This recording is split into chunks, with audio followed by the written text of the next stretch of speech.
আসসালামু আলাইকুম, সবাই কেমন আছেন? আশা করি অনেক ভালো আছেন। আপনাদের দোয়াতে আমিও অনেক ভালো আছি। তো আজকে আমি একটা বিষয়ে কথা বলবো, সেটা হলো আমাদের গ্রামে এই রাস্তাটা, এটা হলো কলেজ রোড, এখানেই আবার কারিগরি, এখানেই আবার বালিকা উচ্চ বিদ্যালয়, মহিলা কলেজ। তো এই রোডটা very very dangerous for us to be honest. যখন একবার এই রোডের উপরে বৃষ্টি হয় তখন এই রোডটা চলাচলের মতো যোগ্যতা রাখে না, কেননা এখানে অনেক পানি জমা থাকে। এটা হলো 12 নং কঞ্চিবাড়ি, জেলা গাইবান্ধা, উপজেলা সুন্দরগঞ্জ, দুপনি বাজার রোড। আমাদের এই গ্রামের রাস্তাটা নাজুক বিষয় নিয়ে আমি দৃষ্টি আকর্ষণ করতে চাই আমাদের গ্রামের মাননীয় চেয়ারম্যান মহাশয়। এখানে কয়েকদিন ধরে বৃষ্টির পানি জমা থাকার কারণে দুই সাইডে রাস্তার পরিবেশ অনেক খারাপ, এমনকি ছোটখাটো যানবাহন চলাচল করার জন্য অনেক সমস্যা হচ্ছে, যেমন রিক্সা, ভ্যান এবং ইত্যাদি।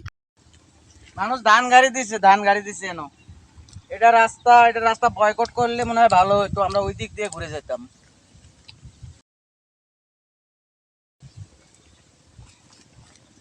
এটা বলে আবার ধুপনি বাজার কলেজ রোড, সামনে একটা বড় শ্মশান, কারিগরি স্কুল, বালিকা স্কুল এবং মহিলা কলেজ সব এই জায়গার মধ্যে। বাট দেখেন রাস্তার অবস্থা,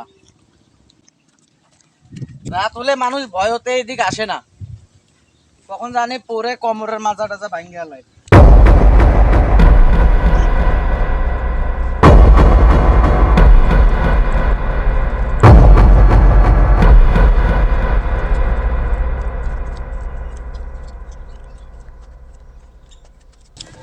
যারা এই ধুপনি বাজার 7 নং ওয়ার্ডে যাওয়া এসে করে সবাই কিন্তু এই রাস্তা দিয়ে যায়, বাট যারা মুরব্বী মানুষ তাদের জন্য very very dangerous for this road.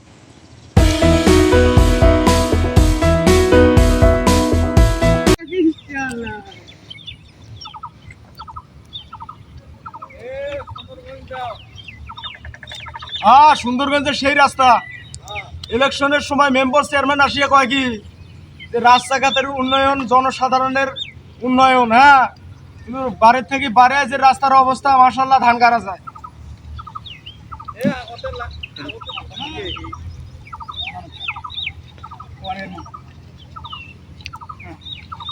এইভাবে পার হন নাচ্ছি আমি, এংটি খিচিয়ে রাস্তা পার হওয়া লাগে, অনেক সুন্দর রাস্তা মাশাআল্লাহ। সবাই দোয়া করবেন আগামী দিনগুলোর মধ্যে যেন ভোট দিয়ে চেয়ারম্যান মেম্বাররা এরকম সুন্দর কাজ করে যায়। আর মুরব্বীগুলোকে আমি বলতে চাই যে এ রোড দিয়ে খবরদার আসার দরকার নাই, কারণ একবার পড়ে গেলে জমের দুয়ার যাওয়া লাগবে, তাছাড়া কোনো বুদ্ধি নেই।